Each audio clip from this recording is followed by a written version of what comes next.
अस्सलाम वालेकुम साथियों। एशिया की सबसे बड़ी यूनिवर्सिटी जोहर यूनिवर्सिटी जिस पर बुलडोजर की कार्रवाई होने वाली थी, उस पर आज जो है मुरादाबाद कमिश्नर ने रोक लगा दी है। हमें इसी फैसले की उम्मीद थी और वही फैसला आया।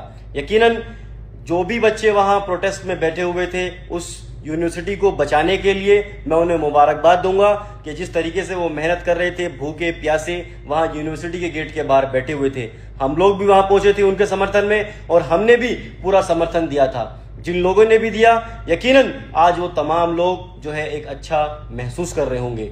मैं इस वीडियो के माध्यम से एक और अपील करूंगा कि जितने भी रामपुर मुरादाबाद के रहने वाले लोग हैं, वो ज्यादा से ज्यादा इस यूनिवर्सिटी में एडमिशन लें, ताकि जिस तरीके से ये एशिया की सबसे बड़ी यूनिवर्सिटी है, इसी तरीके से एशिया की सबसे ज्यादा बच्चे पढ़ने वाली जो है यूनिवर्सिटी भी आप लोग इसे बनाने का काम करें।